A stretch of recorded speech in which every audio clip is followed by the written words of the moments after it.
Meus irmãos, hoje a gente vai estudar o capítulo 6 e, se Deus assim permitir, também o capítulo 7 do livro de Atos dos Apóstolos. Amém? Amém? O pessoal está ligado. Bem, vamos fazer o seguinte. A gente vai ler primeiro os versículos de 1 a 7 e vamos comentar esse texto. Depois vamos ler os versículos de 8 a 15, que são a segunda parte do capítulo 6, e vamos comentar isso. E depois vamos ler o capítulo 7 e vamos comentando, né? O capítulo número 7, à medida que a gente vai lendo. Podemos fazer dessa forma? Até porque são coisas diferentes. Os versos de 1 a 7 tratam de um episódio. Os versos de 8 a 15 do capítulo 6 dão a introdução a um outro assunto, né? Que é Estevão, que, devido à sua pregação, foi pego e colocado num julgamento injusto. E aí, no capítulo 7, tem a fala dele e a execução dele, ele que é o primeiro mártir da história da igreja. Então, a gente vai dividir esse estudo em três partes. Vamos primeiro estudar os versos de 1 a 7, capítulo 6, depois os versos de 8 a 15, depois a gente vai estudar o capítulo número 7. Se Deus permitir, vamos fazer isso hoje ainda. O capítulo 7 é mais longo, o capítulo 6 é curtinho, então a gente resolve rapidinho isso aqui, se Deus assim permitir. Amém? Vamos fazer uma leitura responsiva intercalada, alternada, dos versos de 1 a 7 do capítulo 6. Você está com a sua Bíblia aberta aí? A minha versão é a mais tradicional, Almeida Revista e Corrigida. Eu leio o primeiro verso, os irmãos o segundo, eu leio o terceiro, os irmãos o quarto, eu leio o quinto, os irmãos o sexto, e depois vamos ler juntos o verso 7, ok? Diz a palavra de Deus: Ora, naqueles dias, crescendo o número dos discípulos, houve uma murmuração dos gregos contra os hebreus, porque as suas viúvas eram desprezadas no ministério cotidiano.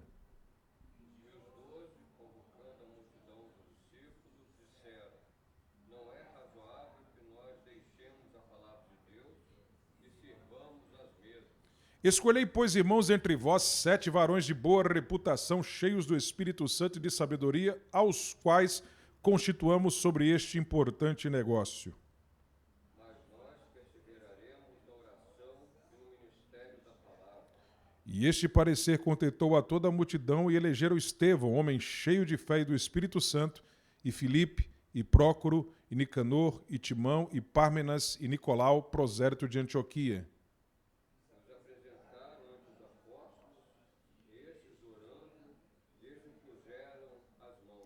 E crescia a palavra de Deus, vamos ler juntos?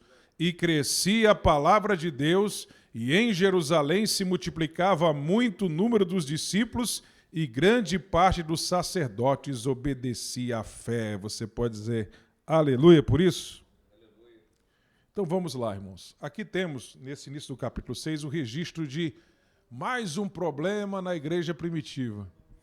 Ou você acha que a igreja primitiva não tinha problema nenhum interno, só tinha os perseguidores do lado de fora?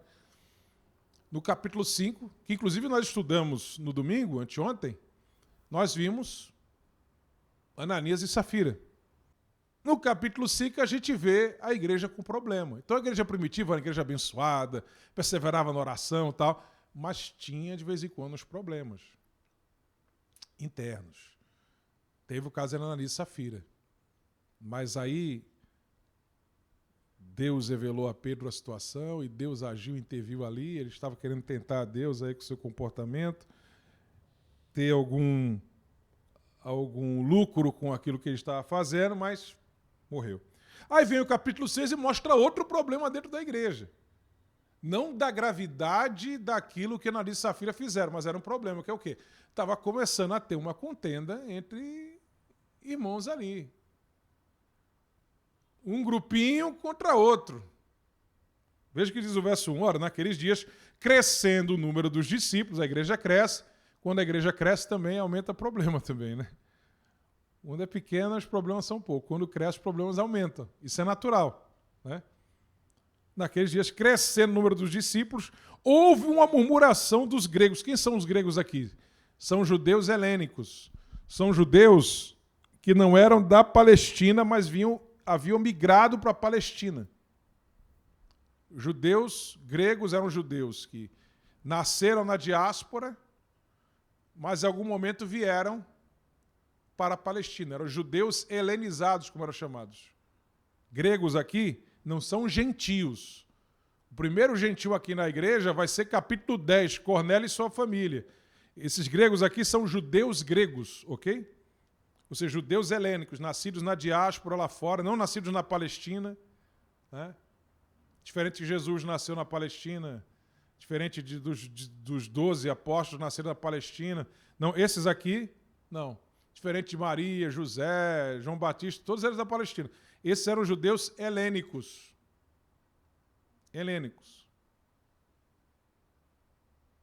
Um exemplo de um judeu helênico famoso na Bíblia no Novo Testamento.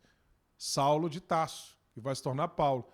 Ele era um judeu helênico, mas que migrou para a Palestina. Aliás, mais à frente, quando a gente entrar no texto de Estevão, a gente vai falar sobre isso de novo. Mas vamos lá. A igreja cresceu e entre os seus discípulos, a igreja nessa época era formada só por judeus, havia aqueles que eram judeus helênicos e aqueles que eram judeus da Palestina, que são chamados aqui de hebreus, ok? Houve uma murmuração dos gregos, ou seja, dos judeus gregos, contra os judeus hebreus, ou seja, ali nascidos da Palestina mesmo. Por quê? Porque as suas viúvas eram desprezadas no ministério cotidiano. Você encontra isso no Antigo Testamento, no Novo Testamento também. Naquela época, entre os grupos mais necessitados estavam os órfãos e as viúvas, porque quando o pai de família morria, o provedor morria, as mulheres e as crianças, a não ser que a criança já fosse crescida, né? Já um rapaz pudesse trabalhar, mas se não fosse o caso, esses sofriam e ficavam na pobreza. Havia muita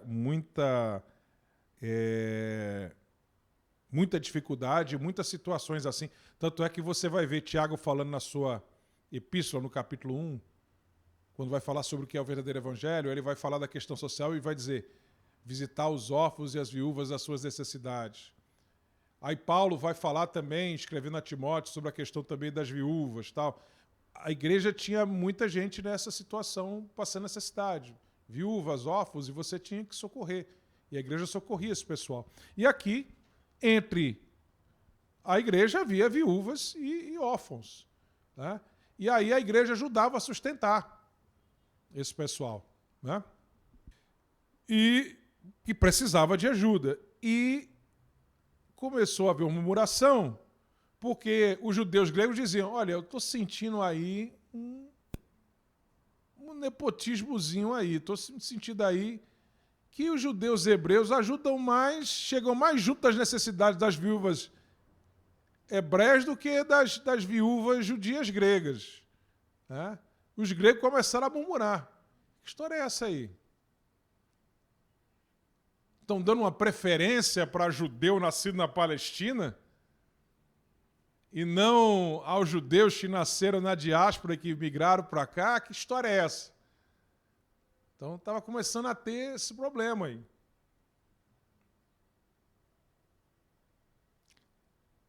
Na verdade, o que a gente percebe aqui é que talvez a coisa não fosse nem mal intencionada, mas começou a ser interpretada como se fosse.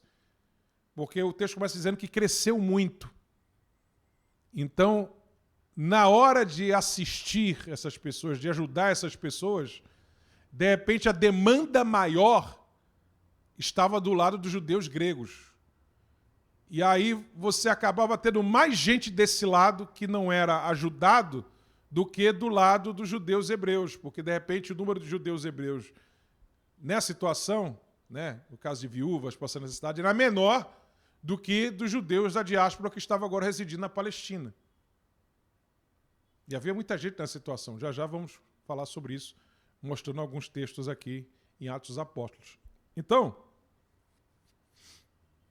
provavelmente não era uma coisa mal intencionada, mas ficava parecendo que era.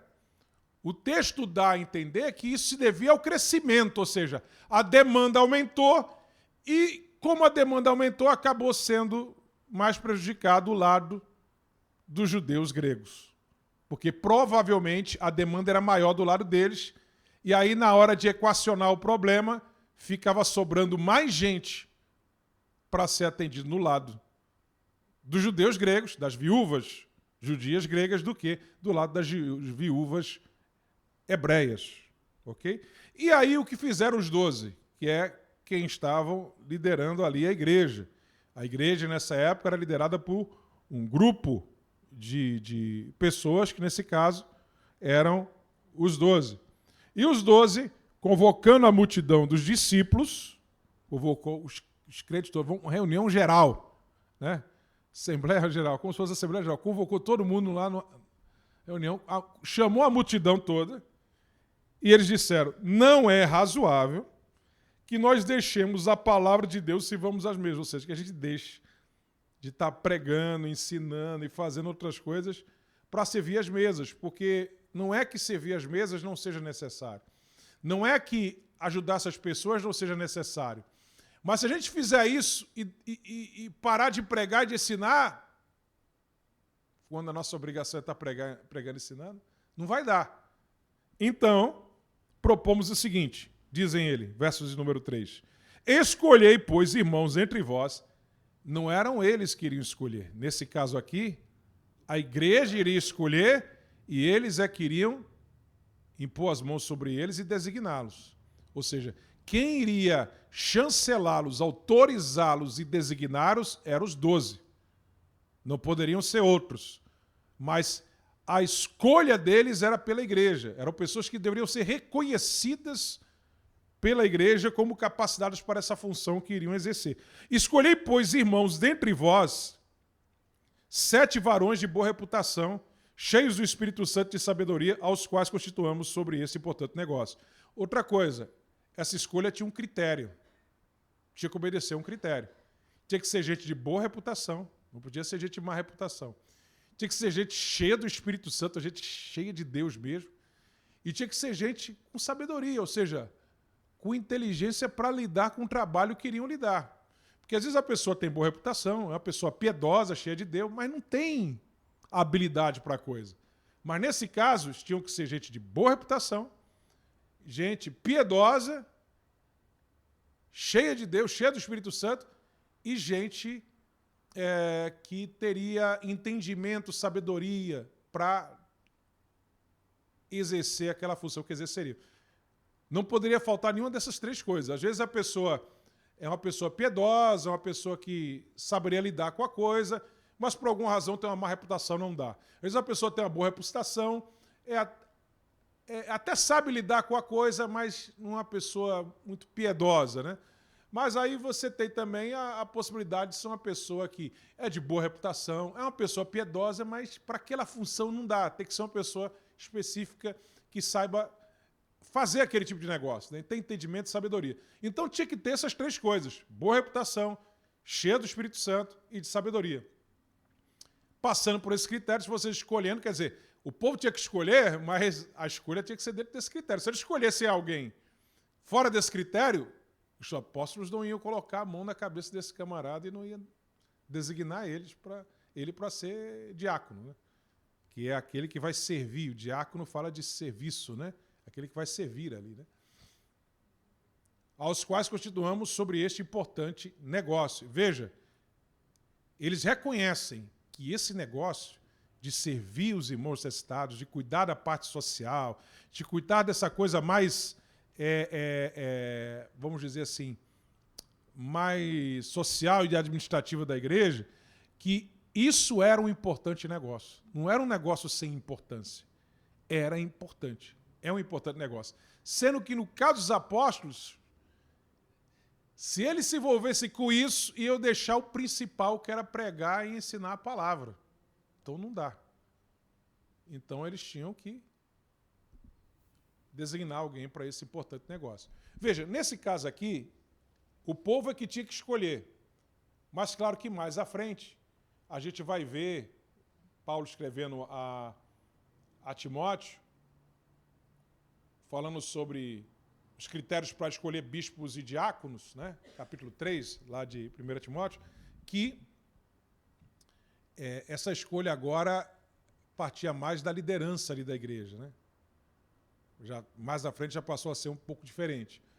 Mas mesmo quando era o povo que escolhia, não podia escolher quem eles queriam sem critério, não. Tinha que ser dentro de um critério estabelecido ali pelos 12.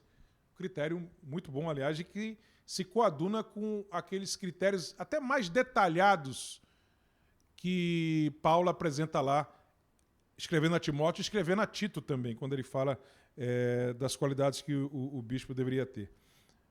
Então vamos lá. Eles dizem então, escolhei, pois, irmãos, entre vós 7 varões de boa reputação, cheios do Espírito Santo e sabedoria, aos quais constituamos sobre esse importante negócio, mas nós perseveraremos na oração e no ministério da palavra. Nós vamos permanecer nesse mistério aqui, que é a nossa função principal. Perceba, não precisavam de 12 para fazer o trabalho, precisavam só de mais 7 aí para fazer isso, ou de 7 para fazer isso, né? Provavelmente esses 7 eles iriam ser uma espécie de administradores da coisa. Provavelmente só os 7 para servir, talvez não 10, mas pelo menos eles eram o que iriam estar supervisionando isso, né? Provavelmente eles teriam gente que estaria ajudando eles, mas eles seriam os líderes desse tipo de serviço social ali que seria realizado. Porque nós sabíamos que a igreja tinha milhares de crentes já nessa época, né? Só na pregação no dia de Pentecostes foram quase 3.000 almas. Depois o texto bíblico vai dizer mais à frente, antes do capítulo 6, que mais gente vinha para Jesus, muita gente. E aqui o capítulo 6 diz que ainda estava crescendo muito o número. Então, era muita gente para cuidar. Estamos falando aí de provavelmente centenas de pessoas para serem cuidadas. E esses 7 provavelmente seriam aqueles que supervisionariam esse trabalho ajudados por outros. Ou seja, haveria diáconos ajudando diáconos, né? Esses diáconos aqui seriam espécie de supervisores da coisa, né? E este parecer contentou a toda a multidão e elegeram, então, eles escolheram Estevão, homem cheio de fé e do Espírito Santo, e Filipe, Prócoro, e Nicanor, e Timão, e Pármenas, e Nicolau, prosélito de Antioquia. Ou seja, esse Nicolau aqui não era um judeu de sangue.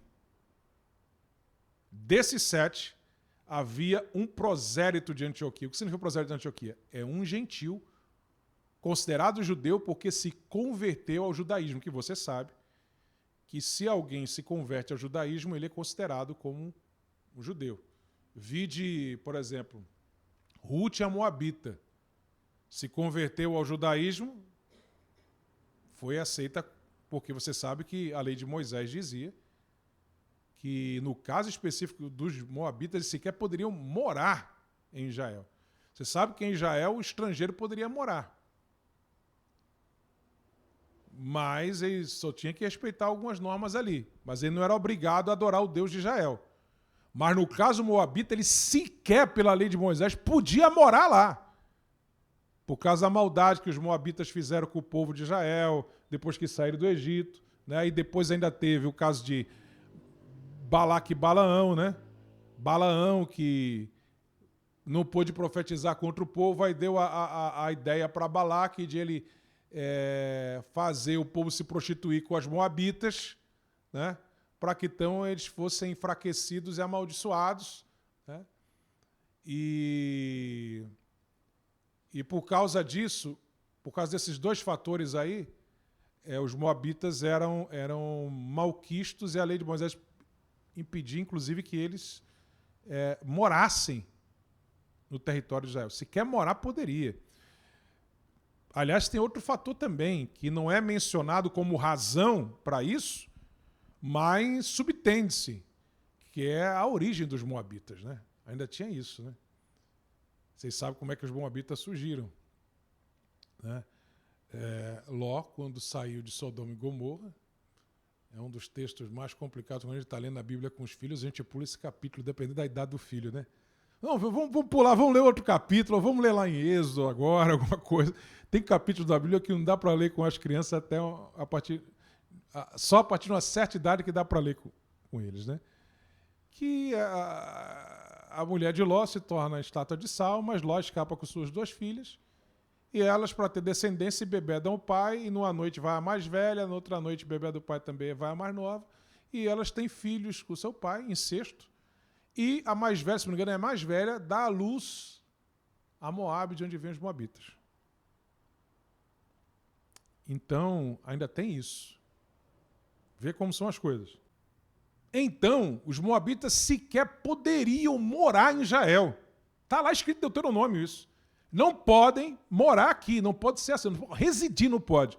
E você vai encontrar estrangeiros que podiam, nos dias de Davi, de Salomão e antes, estrangeiros que podiam morar no território de Israel, contanto que respeitassem a lei, né, mas não eram obrigados a adorar o Deus de Israel. Tinham só que respeitar a lei ali e tal, aquela coisa toda.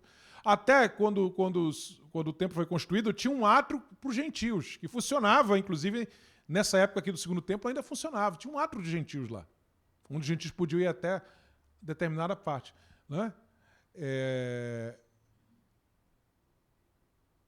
Agora, o moabita podia ser aceito se ele se convertesse ao judaísmo.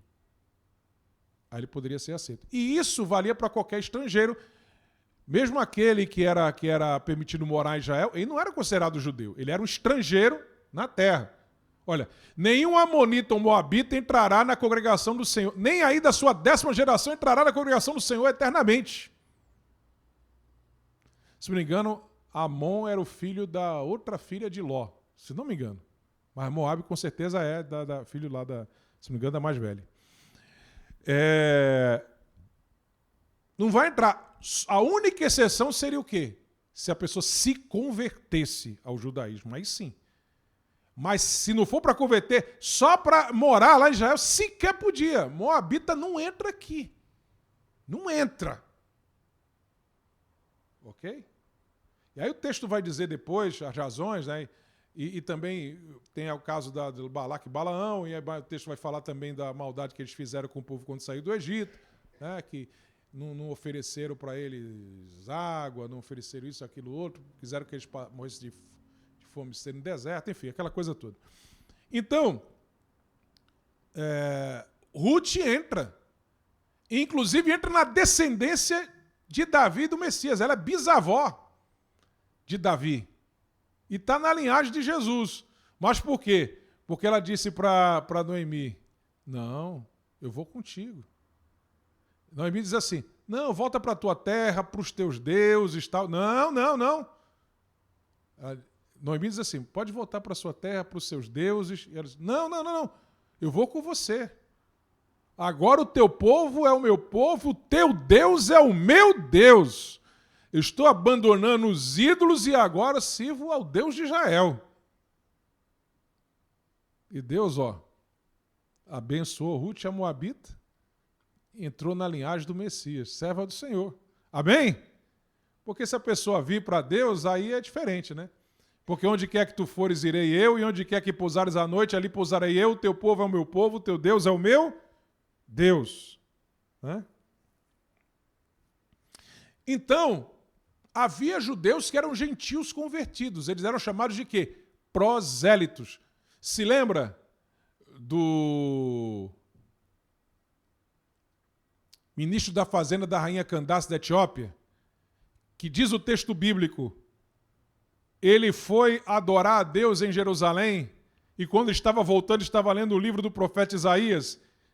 E aí Filipe, que é um desses 7 aqui escolhidos, Filipe é mencionado aqui no verso 5 do capítulo 6 da nossa leitura, ele faz o primeiro evangelismo de trânsito da história, ele começa a correr do lado de cá e entendes tu o que lês? Porque ele lia em voz alta o livro do profeta Isaías, Isaías 53, texto que diz, né, lá sobre Jesus, levou sobre si as nossas transgressões, aí, olha, ali fala de Jesus direto ali, de forma clara.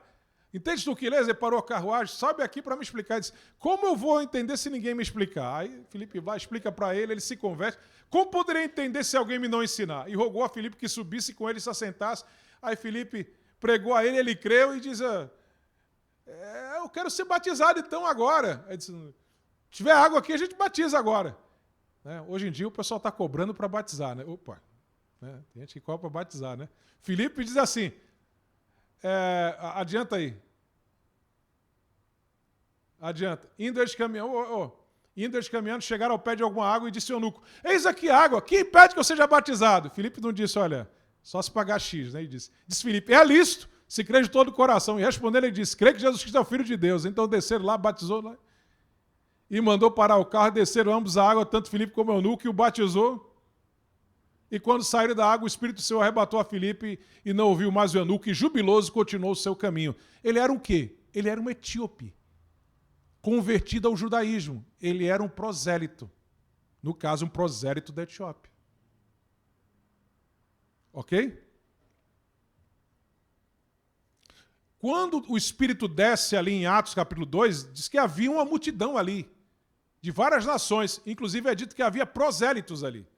Ou seja, gentios convertidos ao judaísmo que vieram para a festa sagrada lá de Pentecostes, assistir a festa de Pentecostes, que havia 3 festas sagradas anuais do povo, festa da Páscoa, Tabernáculo e Pentecostes. E essas 3 festas sagradas atraíam multidão de todo o mundo, de judeus e prosélitos convertidos ao judaísmo, que iam para lá, né? Então esse Nicolau é esse indivíduo, não judeu de nascimento, mas convertido ao judaísmo. E aí o pastor Júlio fez a pergunta, os nicolaítas, quem são? Há várias teorias. E a teoria mais aceita, inclusive com base em escritos dos pais da igreja, é que são seguidores desse Nicolau, que Nicolau teria criado uma heresia, interpretando equivocadamente um ensino de Jesus, de que Mateus, se não me engano foi Mateus, tinha falado, ele interpretou errado, caiu em heresia, mas depois ele reconheceu o erro, mesmo assim o pessoal continuou na heresia lá. Inclusive um dos pais da igreja diz que, na verdade, ele teria sido mal interpretado, e aí as pessoas que interpretaram mal Nicolau criaram essa heresia que ficou conhecida como nicolaísmo. Há outras interpretações do que seria essa heresia chamada nicolaísmo, que aparece em Apocalipse, numa das 7 igrejas ali da Ásia, né? Menor. Para quem são escritas aquelas 7 cartas ali dos capítulos 2 e 3 de Apocalipse. Porém, o que é mais aceito com base nos pais da igreja é isso. Mas veja, Nicolau não terminou no erro. Ele apenas teria, segundo os pais da igreja, interpretado uma coisa lá errada, criado uma heresia por causa de uma interpretação errada, mas ele reconheceu o seu erro, né? Se arrependeu e abandonou o erro. Mesmo assim, tinha um pessoal que seguiu a linha dele. Ele involuntariamente criou lá uma heresia, né? Que ficou, né? É como, por exemplo, o adventismo, não sei se você sabe. Era um batista que fez uma interpretação errada sobre o dia que Jesus iria voltar. E aí ele marcou o dia da volta de Jesus, todo mundo se preparou de branco, subiu no monte esperando Jesus vir, Jesus não veio. Aí ele errou, não, calcular outro, era outra data, aí todo mundo lá nos Estados Unidos de novo foi lá, isso foi no século XIX. Foi lá para o dia e Jesus não veio. Aí ele viu que errou, pediu desculpa a todo mundo, gente, foi mal, eu errei. E ele voltou para a Igreja Batista e terminou fiel ao Senhor e morreu fiel ao Senhor. Mas aquele pessoal ficou frustrado. Como assim? Como assim? Como assim? Aí alguns no meio deles disseram, não! Entre eles, Ellen White, né? Não, Jesus veio sim. Mas não é ainda o retorno dele definitivo. Aí inventou a doutrina do juízo investigativo. E esse pessoal deu origem ao adventismo. Mas um outro grupo desse mesmo pessoal deu origem aos testemunhos de Jeová, que aí radicalizaram mais em heresias, né? O adventismo, quando começou, tinha muita heresia. Por exemplo, não cria na Trindade também. E uma série de outras coisas. Com o passar do tempo, no início do século XX, né, a primeira metade do século XX, eles foram abandonando várias dessas heresias. Eles hoje creem na Trindade, uma série de coisas. Mas ela mantém a doutrina do juízo investigativo. Ela mantém o negócio da morte, é o sono da alma, que você está dormindo ali, a alma, você não vai para o céu. A alma, você dorme, né? Ali a alma cai em sono espiritual. Quando você morre, você não vai para o céu. Que também acredita, porque eles vieram do mesmo ramo. A diferença é que a Testemunho de Jeová manteve algumas coisas, né? Mantiveram, no caso, né? as testemunhas, está no plural, então mantiveram. No caso, por exemplo, a não crença na Trindade, os adventistas também não criam, mas os adventistas mudaram e passaram a crer na Trindade. E uma série de outras coisas, né? Mas a adventista, como a adventista foi mudando, então até hoje tem gente que ainda, né? Mas eles também se tornaram sabatistas, né? E uma série de outras coisas lá. Então ainda tem problemas, né? Cada vez mais o meio evangélico começa a aceitar mais o adventismo, mas ainda tem problema para resolver. Essa coisa do juízo investigativo é complicado. O sono da alma mas o juízo investigativo é mais ainda. A coisa da guarda do sábado, que eles ficam tentando relativizar, mas quando você vai ver lá, eles ainda têm aquela ideia de que o sábado é um critério para o cara ser salvo. Se você aperta mesmo lá, é isso. Então não dá mesmo. Não dá, né? É complicado, né? Mas enfim. Não queremos generalizar adventistas e adventistas, né? Mas pelo menos os adventistas já abriram mão, não sei se eles vão continuar durante a sua trajetória a abrir mão de outros erros, mas eles abriram mão de muitos erros do início, né? Mas veja, o cara que começou tudo isso, ele foi o pai de tudo, ele disse, errei, pisei na bola, e voltou para a ortodoxia e terminou a vida servo do Senhor, pregando o evangelho e tal. E por mais que ele falava para o pessoal, gente, errei, esquece isso, morreu, foi besteira minha.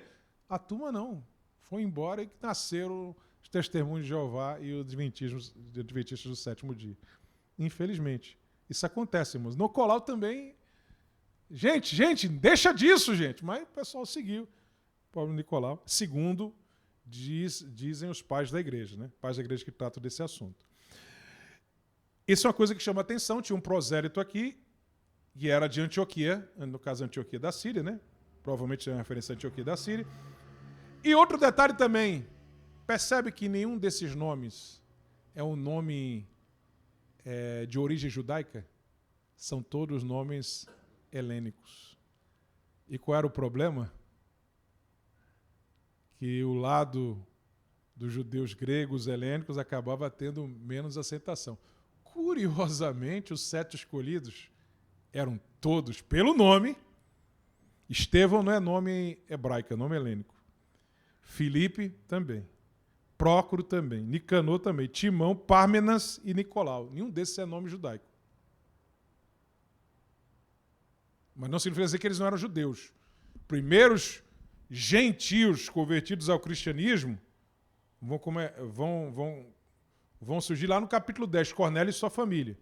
Aqui nós temos um judeu prosélito, ou seja, ele era convertido ao judaísmo, né, que se tornou cristão, mas ele antes era um judeu já convertido, um estrangeiro convertido ao judaísmo, e os outros que não são mencionados como prosélitos, então os outros eram judeus, mas judeus da diáspora que nasceram lá fora, ganharam nomes helênicos, gregos, mas vieram residir em Israel e se converteram ao cristianismo. E os apresentaram ante os apóstolos, e estes, orando, lhes impuseram as mãos, e crescia a palavra de Deus. Problema resolvido. E crescia a palavra de Deus, e em Jerusalém se multiplicava muito o número dos discípulos. Veja, eles cortaram o mal pela raiz ali e não travaram o crescimento, porque aquela murmuração podia causar um racha e afetar o crescimento da igreja. Mas eles cortaram o mal pela raiz cedo, resolveram o problema, continuaram pregando, ensinando, e o pessoal na área social sendo atendido. E se multiplicava muito o número dos discípulos, e grande parte dos sacerdotes obedecia à fé, ou seja, até gente que servia como sacerdote se converteu à fé. Você pode dizer aleluia por isso? Capítulo 15 de Atos vai dizer, inclusive, no início, que muitos fariseus se converteram também à fé cristã. E agora vamos ler capítulo 8, versículos 8 a 15. Vamos lá? Leitura alternada? E Estevão, cheio de fé e de poder, fazia prodígios e grandes sinais entre o povo. Verso 9, os irmãos.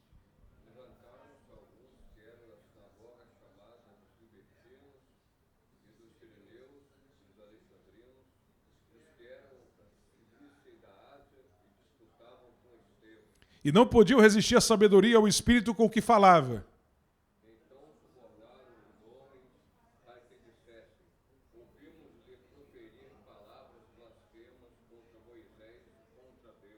E excitaram o povo, os anciãos e os escribas, e investindo com ele, o arrebataram e o levaram ao conselho.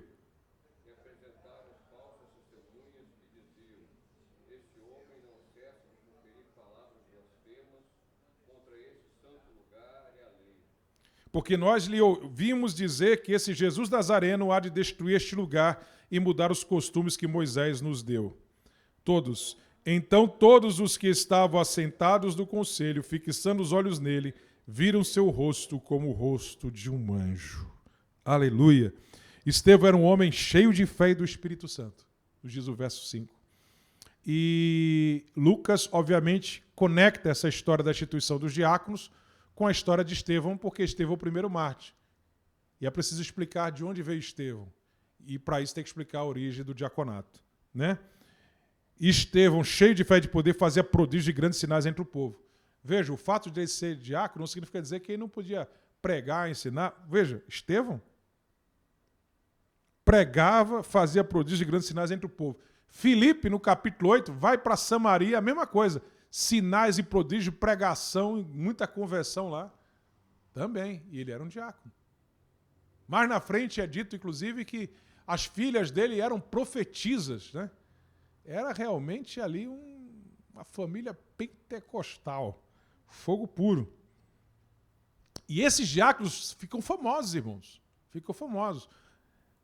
Mais à frente, quando em Atos dos Apóstolos é mencionado que Paulo, voltando para Jerusalém, dá uma parada no meio do caminho, antes de chegar a Jerusalém, lá na casa de Filipe, verso 8. No dia seguinte, partindo dali Paulo, e nós que com ele estávamos, Lucas estava com ele, chegamos a Cesareia. Quem é que estava lá em Cesareia? Filipe. E entrando em casa de Filipe, o evangelista, é o mesmo Filipe, e era aquele diácono que pregou em Samaria, capítulo 8 de Atos. E entrando em casa de Filipe, o evangelista, que era um dos 7, ficamos com ele. Tinha este 4 filhas donzelas que profetizavam. Ou seja, eram filhas solteiras. Alguns acreditam até que elas eram... mas é só teoria, porque elas eram chamadas de filhas donzelas, talvez elas não se casaram, né? Mas apenas é dito que elas eram solteiras ali, donzelas que profetizavam, né? Não dá para afirmar muito mais do que isso, né? Mas existem interpretações, você vai encontrar alguns que teorizam isso. Mas ele é mencionado, Filipe, o evangelista, que era um dos 7. Que 7?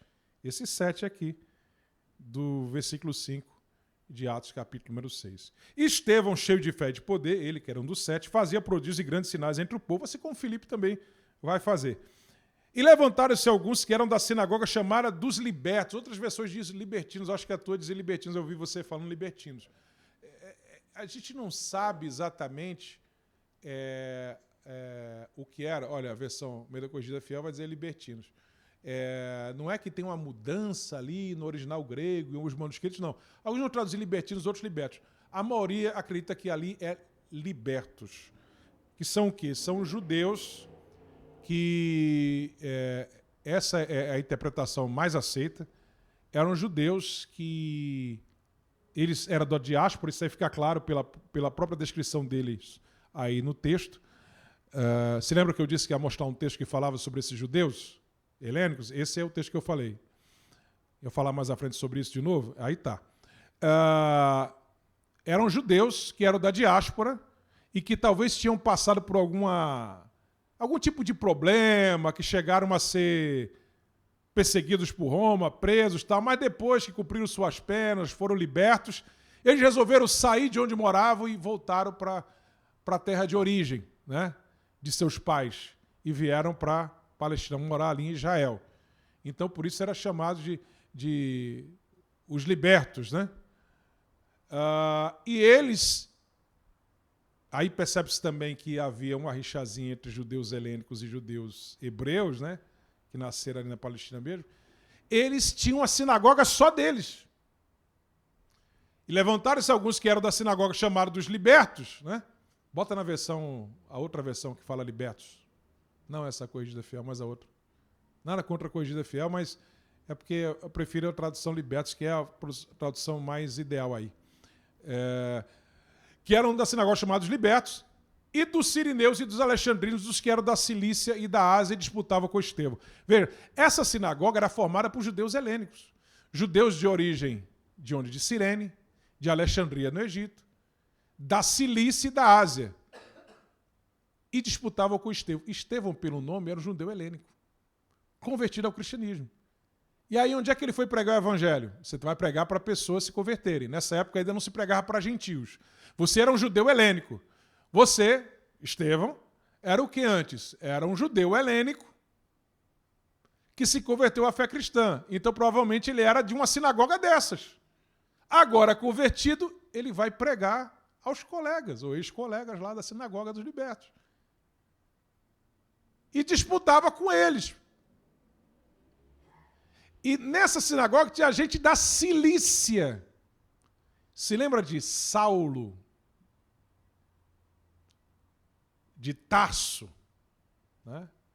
Cujo nome grego era Paulo, mas o nome judaico de nascimento era Saulo. Isso era muito comum, os judeus da dispersão davam aos filhos um nome hebreu e também um nome grego. Daí Paulo tinha o nome Saulo e o nome Paulo. E quando ele começou a evangelizar, que ele evangelizava gentios, ele passou a usar o nome Paulo, para ter mais acesso ali aos gentios, e não o nome hebraico, né? Paulo era de Tarso, e Tarso ficava onde? Na Cilícia. Você lembra quando ele, inclusive, vai dizer lá, quando ele é preso em Jerusalém a primeira vez, quando querem prender ele ali, já no final de Atos dos Apóstolos, que ele vai fazer um discurso, que ele fala, inclusive, em hebraico, o discurso, diz o texto bíblico, todo mundo fica em silêncio para ouvir o discurso dele, que aí ele diz, eu sou fariseu, eu nasci em Tarso, na Cilícia. Exatamente, ele é da Cilícia. Quem é que fazia parte dessa sinagoga? Quem é que faz parte desse pessoal que vai levar, olha ali, é 22:3. Quanto a mim, sou varão judeu, nascido em Tarso da Cilícia, mas criado nesta cidade, criado onde?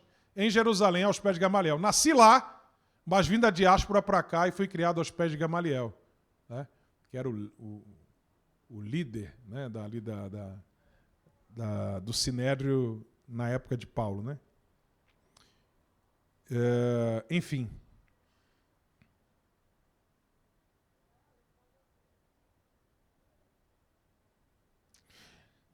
Paulo fazia parte dessa sinagoga. Porque mais à frente é dito que esse pessoal aqui vai pegar Estevão e arrastar ele para ser julgado no Sinédrio. E lá ele é condenado e apedrejado. E quem é que está lá? Diz o texto bíblico. Vamos logo pular para o capítulo 7, ler lá no final. Olha o que é dito. No verso número 58. Expulsando da cidade o apedrejavam, e as testemunhas depuseram as suas vestes aos pés de um jovem chamado Saulo, de Tarso, da Cilícia. Tudo indica que ele era dessa sinagoga dos libertos. Vamos voltar lá então, capítulo 6. E disputavam com Estevão, e não podiam resistir à sabedoria e ao espírito com que falava. Ou seja, nem os argumentos dele, nem a manifestação do poder de Deus. O Espírito não podiam resistir à sabedoria, ao Espírito, quer dizer, primeiro aos argumentos que ele falava, ninguém podia resistir. E segundo ao Espírito, quer dizer, ele fazia, diz o verso 8, prodígios e grandes sinais, então ninguém podia contestar os milagres que eram feitos através da vida dele, do ministério dele. Ninguém podia dizer que não era milagre mesmo. Então não podiam resistir à sabedoria e ao Espírito, ou seja, aos argumentos dele e aos sinais que ele fazia pelo poder do Espírito, né? Ele testemunhava, né? E não podia resistir à sabedoria e ao Espírito com que falava, ou seja, ao poder do Espírito com que ele falava e que era confirmado que ele falava através de sinais. Isso é a interpretação geralmente que se dá a essa expressão, à sabedoria e ao Espírito. Então subornaram os homens, não podiam resistir, o que então fizeram? Subornaram os homens para que dissessem, ouvimos-lhe proferir palavras blasfemas contra Moisés e contra Deus. Contra Moisés provavelmente significa contra a lei de Moisés e contra Deus. Mais à frente vai ser dito que é contra o templo. Se você disser palavras blasfemas contra o templo, você está blasfemando contra Deus. Entendeu? E excitaram o povo, os anciãos e os escribas, a liderança judaica, investindo com ele, o arrebataram e o levaram ao conselho. O conselho aqui é o Sinédrio. Apresentaram falsos testemunhos que diziam: este homem não cessa de proferir palavras blasfemas contra este santo lugar e a lei. Contra Moisés é contra a lei. E contra esse santo lugar é blasfemar contra Deus. Blasfemar contra o templo é blasfemar contra Deus. Porque nós lhe ouvimos dizer que esse Jesus Nazareno há de destruir este lugar e mudar os costumes que Moisés nos deu. Jerusalém acabou destruindo o templo também, né? Enfim. E os costumes que Moisés nos deu. Quando, na verdade, a igreja primitiva não era contra os costumes judaicos. Eles vão decidir mais à frente, pelo Espírito Santo, em concordância, que os gentios não precisam seguir a lei de Moisés. Mas os judeus podem seguir. Lembre-se de Paulo. Quando estava fazendo missões, ele tinha Tito, que era gentil, e tinha Timóteo, que era judeu. Tá? E quiseram circuncidar Tito. Aí Paulo disse: não, nada de circuncidar ele. Tito era gentil. Quiseram circuncidar Timóteo, que começaram a pegar no pé de Timóteo, porque ele era judeu e não era circuncidado. Porque o pai dele era gentil, mas a mãe era judia. E por causa disso ele acabou não sendo circuncidado, como todo judeu era, ao 8º dia depois de nascido. Né? E aí o que foi que Paulo fez? Paulo circuncidou Timóteo, para que ninguém pudesse falar nada dele. Então Paulo concordou em circuncidar Timóteo, que era judeu, mas ele se opôs a que Tito, que era gentil, fosse circuncidado. Então, a igreja primitiva não era contra o judeu manter seus costumes judaicos, o judeu que se convertia a Cristo. Mas o gentil não era obrigado. O judeu até mantém os seus costumes pela importância daquilo para a nação, as instituições que Deus deu à nação, tal, mas isso não é obrigado para ninguém. Amém? Para nenhum gentil, então, de forma alguma. Então todos os que ficavam assentados no conselho, fixando os olhos nele, viram o seu rosto como o rosto de um anjo. Era um homem cheio de Deus mesmo. O pessoal olhou para ele e viu que era um rosto como de um anjo. Capítulo 7. A gente ainda tem 20 minutos aqui, dá para entrar no capítulo 7. Não sei se a gente vai conseguir terminar o capítulo 7, mas pelo menos a gente entra já aqui. E disse o sumo sacerdote: porventura isto assim? O sumo sacerdote era o presidente do Sinédrio. O Sinédrio que era formado por 70, né? E cujo presidente era sempre o sumo sacerdote. Era ele que presidia o Sinédrio. Porventura isto assim? E ele disse, e aí Estevão vai fazer o seu longo discurso. Varões, irmãos, longo e abençoado discurso. Varões, irmãos e pais, ouvi. Eles queriam que ele desse uma resposta direta, mas ele aproveitou para pregar o evangelho. Começou lá de trás até chegar onde eles queriam, né? Mas fazendo o percurso que era necessário. Né? Varões, irmãos e pais, ouvi. O Deus da glória apareceu a Abraão, nosso pai, estando na Mesopotâmia, antes de habitar em Harã. E aqui já tem uma coisa que a gente tem que falar. Nessa fala dele, você vai encontrar 3 coisas que podem ser interpretadas para quem não parou ainda para atentar para essas falas de Estevão como contradições, mas não são, tá? Primeira coisa está aqui. O Deus da glória apareceu a Abraão, nosso pai, estando na Mesopotâmia, antes de habitar em Harã. Aí quando você lê em Gênesis capítulo 12, fica parecendo que Deus apareceu a Abraão em Harã e não na Mesopotâmia. Mas para entender isso, vamos para Gênesis capítulo 11, os últimos versículos do capítulo 11 de Gênesis. Para já desfazer isso que parece uma contradição, mas é uma contradição aparente. Verso 29. E tomaram Abrão e Naó mulheres para si. O nome da mulher de Abrão era Sarai, e o nome da mulher de Naó era Milca, filha de Arã, pai de Milca e pai de Iscar. E Sarai foi estéril e não tinha filhos. E tomou Tera Abraão, seu filho. Tera era o pai de Abrão, tá? E tomou Tera Abraão, seu filho, e Aló, filho de Arã, filho de seu filho, e a Sarai, sua nora, mulher de seu filho Abraão, e saiu com eles de Ur dos Caldeus para ir à terra de Canaã, e vieram até Harã e habitaram ali. Veja, o que é que diz o texto? Que Tera e Abraão, seu filho, e Ló, e Sarai, a mulher de seu filho Abraão, saíram de Ur dos Caldeus para ir à terra de Canaã. Mas vieram até Harã e habitaram ali. Pararam no meio do caminho, mas o propósito era ir para Canaã. E foram os dias de Tera 205 anos e morreu Tera em Harã. Aí, quando Tera morre em Harã, aí Deus fala com Abraão, sai daí. Mas o que é que subtende-se? Que Deus já havia falado quando eles ainda estavam em Ur dos Caldeus, na Mesopotâmia, para sair. E aí eles saíram. Mas no meio do caminho resolveram parar. E aí já não queriam prosseguir. E aí Deus fala com Abraão e diz, Abraão, sai você. E Abraão sai e Ló vai com ele. Entende? Deus fala primeiro em Ur dos Caldeus, isso é subtendido no texto, não fala claramente. E é assim que o judaísmo entende essa história. Deus fala primeiro lá, porque eles já vão sair de Ur dos Caldeus.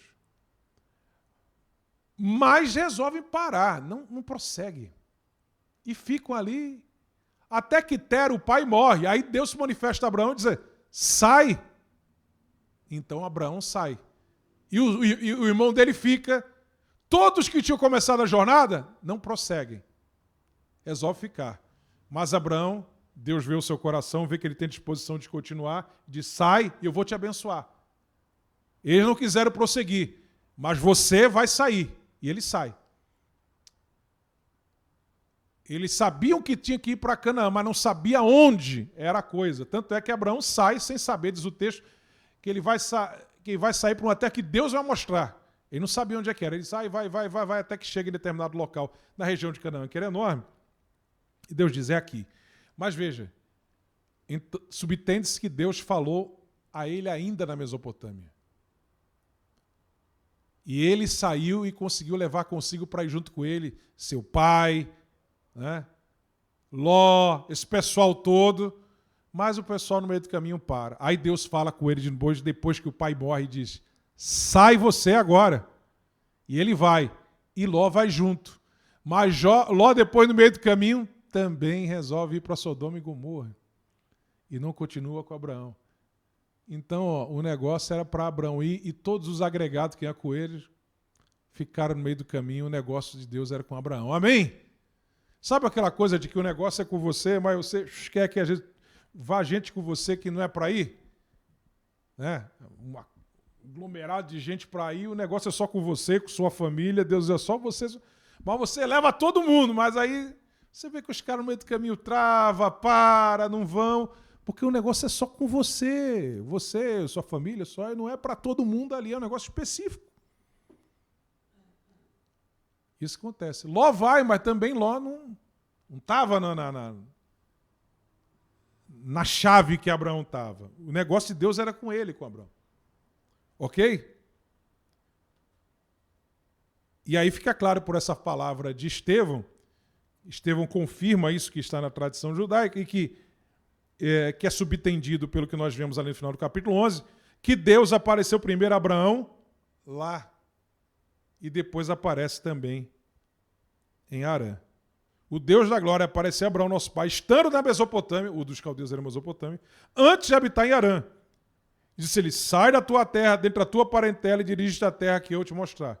Então saiu da terra dos caldeus e habitou em Harã. E dali depois seu pai faleceu. Deus o trouxe para esta terra em que habitais agora. Ou seja, Deus falou com ele uma primeira vez, ele parou no meio do caminho, ficou onde o pai dele queria ir, queria ficar. Aí Deus esperou o pai dele morrer para dizer, sai daí. E aí ele sai e segue. Ok? E não lhe deu nela herança, nem ainda o espaço de um pé. É interessante isso. Deus disse a Abraão, eu vou dar isso para você, para a sua descendência. Mas Abraão morre como peregrino. A única coisa que ele tinha que era dele foi Macpela, que ele comprou para enterrar Sara, ele, os filhos ali. Que ele pagou, comprou. Mas ele não tinha terra, ele ficava peregrinando. Ele, Isaac e Jacó peregrinaram. Numa terra que disseram, Deus disse, vai ser de vocês. Mas eu não era dele. Aí fica um pouco ali. Aí tem confusão com os moradores na terra. O que esse cara está fazendo na terra da gente aqui? Aí sai dali, vai para outro lugar. Aí abre um poço, o pessoal entulha o poço. Aí abre um poço ali, Isaac, aí eles tomam o poço. Né? Porque a terra não era deles. Mas Deus disse, continue por aqui, porque a terra é de vocês. Eu vou dar. E eles creram. E ficaram peregrinando numa terra que Deus disse que seria deles, mas eles morreram sem aquela terra ser deles. Seriam os descendentes deles. A fé. Amém? Fé. Você pode dizer amém por isso? E não lhe deu nela herança, nem ainda o espaço de um pé. Mas prometeu que lhe daria a posse dela, e depois dele a sua descendência, não tendo ele filho. Ainda tinha dito, eu vou deixar você a sua descendência. Ele ainda não tinha filho. Como é que vai dar descendência? Primeiro, não estou conseguindo nada aqui. Segundo, para minha descendência, eu não tenho nem filho. E falou Deus assim, que a sua descendência seria peregrina em terra alheia, e a sujeitariam à escravidão, e a maltratariam por 400 anos, e eu julgarei a nação que os tiver escravizado, disse Deus, e depois disso sairão e me servirão neste lugar. E deu-lhe o pacto da circuncisão, e assim gerou a Isaque, o circuncidou ao 8º dia, Isaque a Jacó, e Jacó aos 12 patriarcas. E os patriarcas, movidos de inveja, venderam José para o Egito, mas Deus era com ele. Essa história a gente já sabe, acho que não precisa explicar muito, né? Então eu vou só lendo, só quando tiver alguma coisa que precisa de observação, que a gente vai fazer daqui a pouco, algumas vezes, aí a gente vai parar para comentar.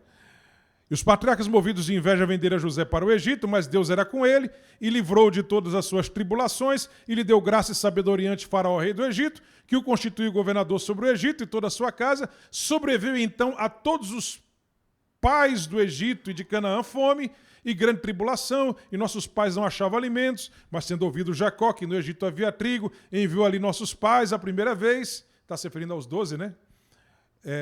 Fala, pais se refere aos filhos de Jacó, né? Que dão origem às tribos de Israel. E na segunda vez foi José conhecido por seus irmãos, e a sua linhagem foi manifesta a Faraó. E José mandou chamar Jacó, seu pai, e a toda a sua parentela, que era de 75 almas. Aqui vou fazer aqui uma pausa, né? Para explicar outra aparente contradição, tá? Mas só aparente. Tá? E José mandou chamar Jacó, seu pai, e a toda a sua parentela, que era de 75 almas. Por que está contando essa história toda? Disseram que ele desrespeitava a lei de Moisés, as tradições de Israel, o Deus de Israel. E ele está dizendo, não, eu creio em tudo isso aqui. E mostra tudo, desde a origem, cada coisa eu creio, e no final ele vai chegar onde ele quer chegar, que é Jesus, né? E vai dizer no final, agora vocês é que não foram até o final, mas eu fui até o final, até as últimas consequências nisso que vai dar em Jesus. É aí onde ele vai chegar. Então eu não sou uma pessoa que está indo contra o Deus de Israel, contra Moisés, nada disso. É isso que ele quer dizer. Por isso que ele começa lá de trás, né? Mas vamos lá, aqui a segunda aparente contradição, ele vai dizer, e José mandou a Jacó, seu pai, e a toda a sua parentela, que eram de 75 almas, e Jacó desceu ao Egito e morreu, ele e nossos pais. Veja, 75 almas. Aí você vai lá para... Acho que anotei aqui. Anotei. Gênesis 46, 27. E está escrito, e os filhos de José, que lhe nasceram do Egito, eram 2 almas. Todas as almas da casa de José que vieram ao Egito foram 70. Os versículos anteriores vão citando todos eles. Aí você vai fazendo as contas. Todos eles, tal. Aí vai dar 66, aí no final você soma Jacó e José. 67, 68, aí os 2 filhos de José, aí 69, 70, aí termina dizendo o verso de número 27, 28 não, 28 já é outra coisa. Todas as almas da casa de Jacó que vieram ao Egito foram 70. É importante dizer que não foram só 70, né? Se você considerar os servos, não sei o quê, as contas que se chega, a projeção é que foram para o Egito um negócio de... Uns falam 2.000, 3.000 pessoas. É muita gente.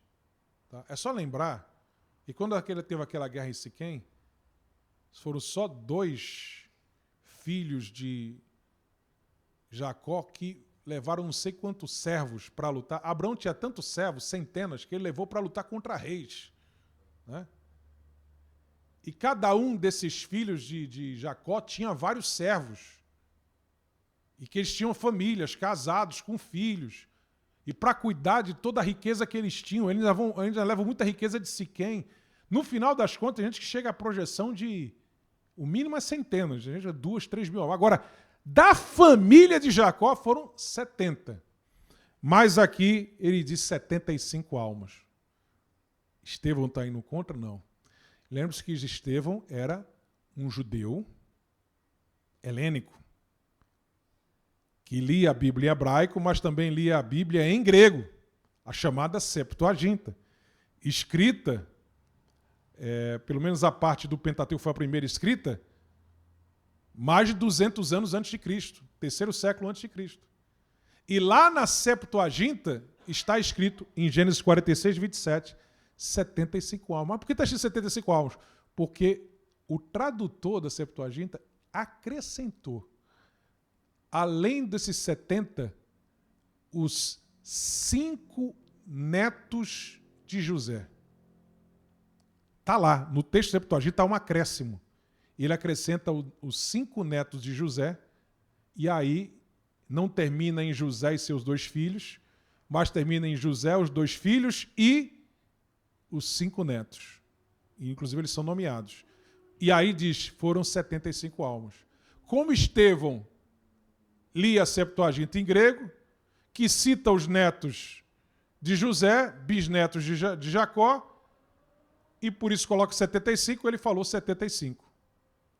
Isso era aceito. Inclusive, eles ouviram aqui sem problema essa história aqui, porque ele está falando tudo que é tradição, era aceito lá na época, né? Ok? Então, não tem contradição também aqui, tá, irmãos? É porque ele está citando a informação do Septuaginta que acrescenta os netos. Mas na versão original, isso foi um acréscimo que foi feito, né? Na versão original, no texto hebraico, só mencionam 70. Mas a Septuaginta acrescentou também os netos de José, que foram 5, e aí ficaram 75. Ok? Quem entendeu, diga amém. Amém? Ok? Aí, está errado 75? Não. Mas no texto original, de 70, Moisés não acrescentou os netos de José. A Septuaginta fez esse acréscimo, mas a nossa base é o texto hebraico original. Mas não é que a informação está errada, ok? Mas que Moisés não acrescentou os netos. Mas quem inverteu lá para o grego resolveu acrescentar os netos de José nessa conta. Ok? Que eu acho até exagerado, porque se fosse acrescentar os netos, aí tem que acrescentar também os bisnetos e depois... Mas enfim. E assim vai. Mas vamos lá. E Jacó desceu ao Egito e morreu ele e os nossos pais. E foram transportados para Siquém e depositados na sepultura que Abraão comprara por certa soma de dinheiro aos filhos de Amor, pai de Siquém. E aqui encontramos outra aparente contradição. Aqui é dito que os filhos de Jacó, quando morreram, foram transportados para Siquém e depositados na sepultura que Abraão comprou por certa soma de dinheiro aos filhos de Amor, pai de Siquém. Filhos de Amor era o patriarca lá de Siquém, realmente. Foi comprado realmente uma terra em Siquém. Os filhos de Jacó foram mesmo sepultados lá, mas aparentemente não foi Abraão que comprou isso. Quem comprou foi Jacó. O que Abraão comprou foi Macpela. E aí vamos ver toda essa historinha no texto bíblico para a gente entender que aqui não há contradição. Vamos lá? Primeiro começar por Gênesis 23. Esse aqui é o nosso finalzinho aqui. Vou ver se termina em 5 minutos isso aqui. E aí depois, irmãos, eu não vou continuar por causa do tempo, né? E aí, pelo menos os textos mais exigentes de uma explicação mais detalhada, eu já vou passar por eles. Quem continuar daqui, aí já vai pegar um negócio mais fácil. Ok? Mateus está levantando a mão ali, comemorando, é ele, né? Aí essas partes mais complicadas, morreu. Quem vai vir aqui até o final do capítulo 7 está tranquilo, né? Vamos lá. Gênesis 23... Versículo 15. Meu Senhor, ouve-me. A terra de 400 ciclos de prata, que é isto entre mim e ti? Sepulta o teu morto. Sara tinha morrido, ele precisava enterrar em algum lugar. E não tinha terra nenhuma ali. Como disse, Abraão, Isaac e Jacó não tinham terra. Eles peregrinavam na terra dos outros. E aí ele disse, vende para mim, Efron. Aí Efron disse para ele, 400 ciclos de prata. Vamos fechar desse valor aí? O que é isso para mim e para ti, né? E, inclusive, o texto mostra que Abraão, ele se humilhou. Eu não li os versículos anteriores, mas ele se curva até o pó. Ele se humilha para que vendam para ele poder enterrar a esposa dele, porque ele não podia sair dali, que Deus disse para ele ficar peregrinando ali. E ele não tinha um pedaço de terra para ele. Ele ficava com o pessoal... Era um homem muito rico, ele. Mas ficava numa região que era dos outros, né? Terra de outras nações. E Abraão deu ouvidos a Efron, ou seja, aceitou a proposta de Efron, de 400 ciclos de prata.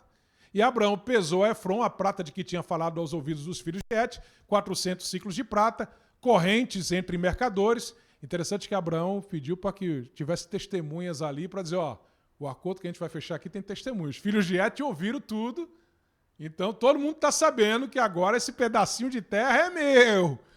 Assim o campo de Efron, que estava em Macpela, em frente de Manre, o campo e a cova que nele estava, e todo o arvoredo que no campo havia, que estava em todo o seu contorno ao redor. Ficou bem delimitado o local que era dele. Se confirmar Abraão em possessão diante dos olhos dos filhos de Et, de todos os que entravam pela porta da sua cidade. Por quê? Porque esses acordos eram feitos na porta da cidade. Os julgamentos eram feitos na porta da cidade. Os acordos eram feitos na porta da cidade. As causas eram julgadas na porta da cidade. Você lembra de Boaz e Ruth ali? Tudo decidido na porta da cidade.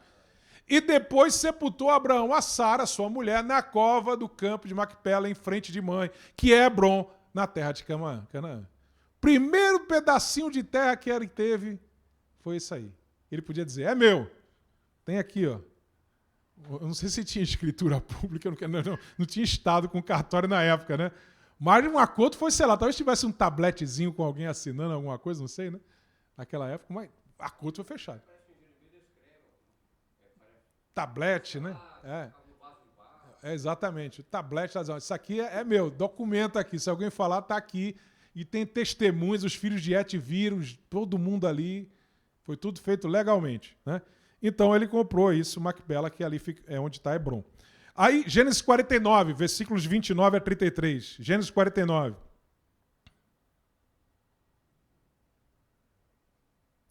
Jacó estava para morrer e disse aos seus filhos, né? Ele já estava no Egito, perto para morrer, abençoou os seus filhos. Então ele disse, depois ordenou-lhes e disse-lhes, eu me congrego ao meu povo, ou seja, eu vou partir, assim como os meus antepassados partiram. A expressão me congrega ao meu povo eu vou partir para onde eles já foram. Ou seja, Isaac, meu pai, Abraão, Sara, Rebeca, minha mãe. Eu me congrego ao meu povo. Sepultai-me com meus pais na cova que está no campo de Efron, o Eteu, na cova que está no campo de Macpela, que está em frente de Manre, na terra de Canaã, a qual Abraão comprou com aquele campo de Efron, o Eteu, por herança de sepultura. Ali sepultaram Abraão e Sara, sua mulher. Ali sepultaram Isaac e Rebeca, sua mulher. E ali eu sepultei Leia. Só Raquel que não foi sepultada lá, porque ela morreu no meio do caminho, aí Jacó sepultou ela em outro lugar, né? E o campo e a cova que está nele foram comprados aos filhos de Et.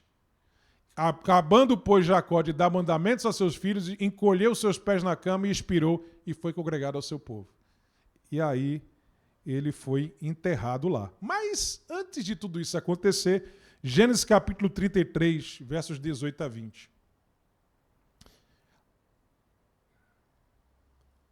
E chegou Jacó, salvo a cidade de Siquém, que está na terra de Canaã, quando vinha de Padã Arã, e fez o seu assento diante da cidade.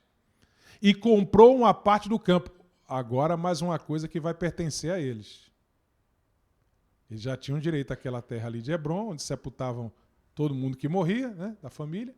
Mas agora ele vai comprar um terreno em Siquém. E comprou uma parte do campo, em quem estender a sua tenda da mão dos filhos de Amor, pai de Siquém, por 100 peças de dinheiro.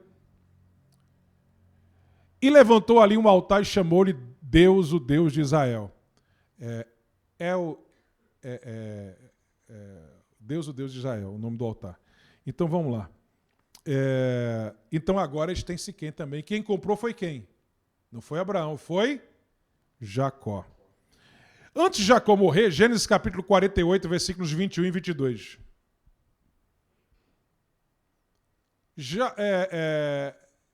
Jacó vai dizer o seguinte a seu filho, Jacó, que também era chamado de Israel. Depois disse Israel, é outro nome de Jacó, né? A José: eis que eu morro, mas Deus será convosco e vos fará tornar a terra de vossos pais.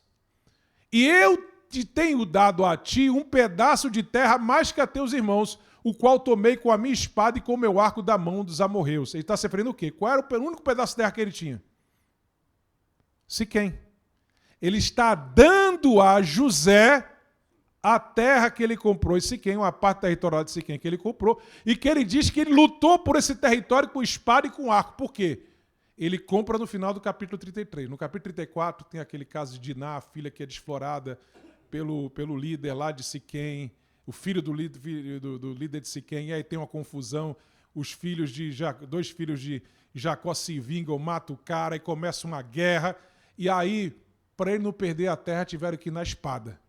Então, eu paguei dinheiro e depois eu ainda lutei para essa terra ser nossa. E eu estou dando para você, José.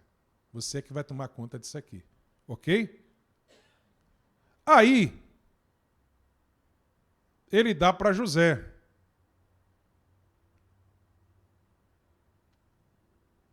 E José morre. Gênesis capítulo 50, versículos 24 a 26.